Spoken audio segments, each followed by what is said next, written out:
people ask me, how do I know that we're going to win? I don't know that we're going to win. History is not pre-written. History is made by the actions of people. We need a world where everyone makes politics what they do, not have done to them. Hi, I'm Laura Nielsen and welcome to Hope in the Deep End. We've put together this podcast to inspire us all to keep working in areas of deprivation and poverty. We're sharing best practice, stories, outcomes and some interesting thoughts and ideas. So whether you're working in primary care, secondary care, the charity sector or any of the other myriad of roles, please listen and help us to keep each other inspired.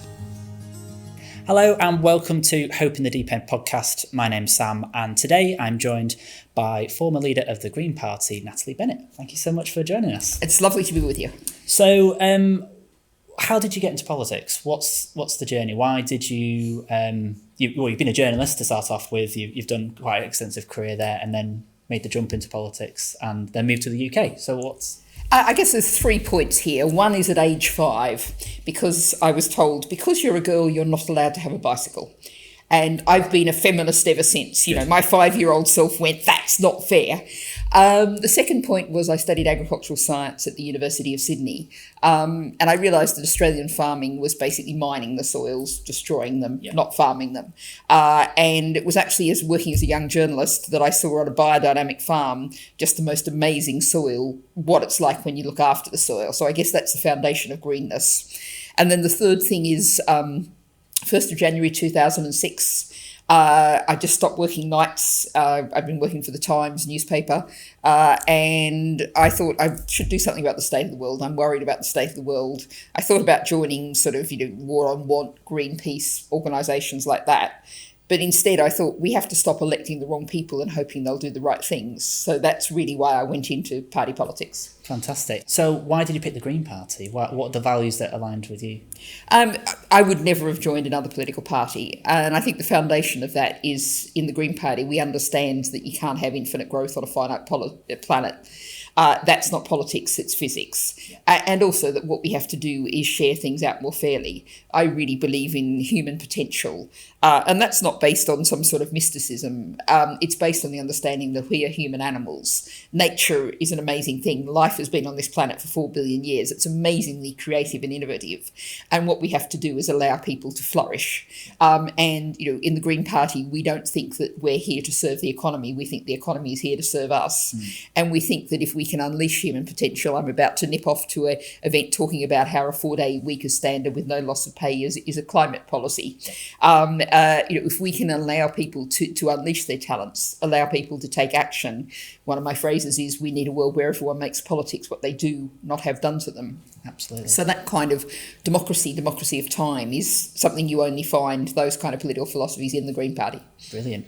And so you're in the House of Lords at the moment. What's that like? There's all sorts of different characters from lots of different parties and walks of life. There's loads of you. How do you get anything done? There's a lot of arguing. There's a lot of late nights. Well, my one-word description of what the House of Lords is like is strange, very strange. And there's a lot of, pomp and ceremony, things which are totally not my cup of tea. But it's also a place people don't realise that down in the Commons, they only debate a selected group of amendments. Up in the Lords, we can put down any amendment that you can convince the bill office is in the scope of the bill. It will get debated. All of the parties will have to respond to it. So there's actually an enormous possibility to unleash new ideas, new ways of doing things, to talk about things like universal basic income, to talk about things like ensuring a housing policy, that this is, we have to stop thinking about housing as primarily a financial asset and think about it as a secure, affordable place for people to live, and we want to secure that for everybody.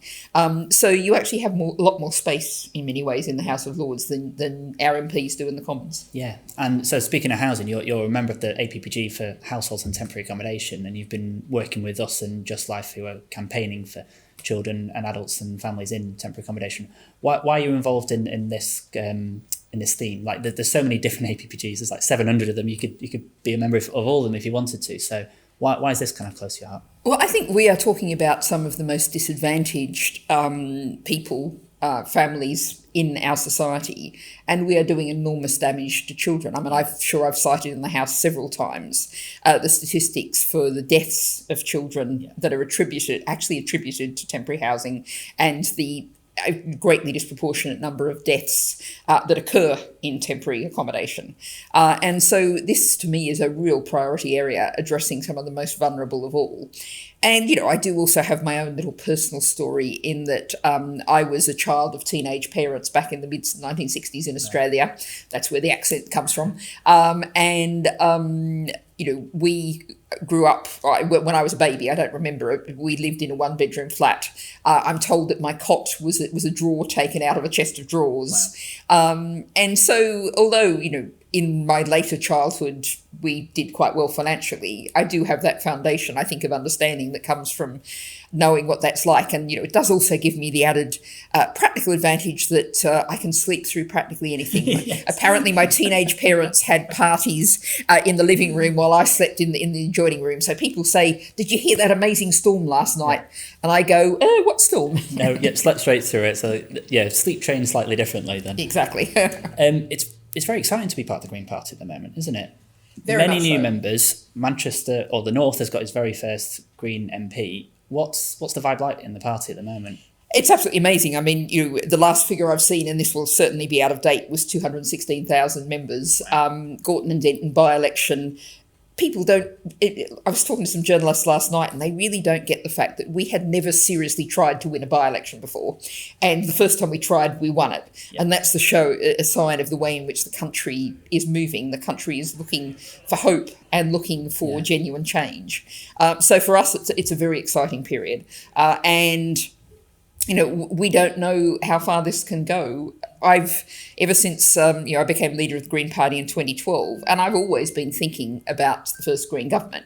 I think that's clearly visibly much closer now than it was even a year or two back. Yeah.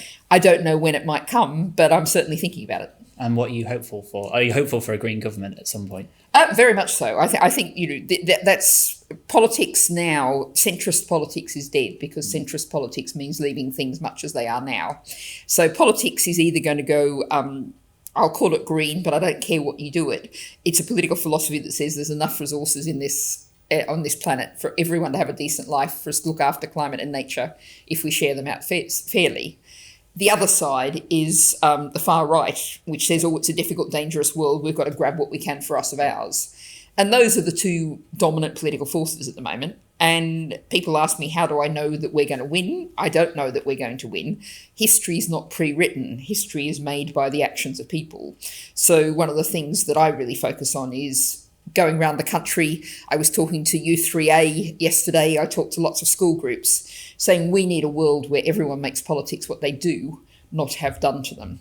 We've really got to empower people after the period of the sort of 1990s, early 2000s, where people were told, you can't change the system. All you get to do is choose who runs it. That period is now dead. We are going to change the system. What will that system look like? That is in voters, people on the ground, people being politically active. That's in their hands. Fantastic. Natalie Bennett, thank you much for joining us. Thank you. Lovely to be with you. Cheers.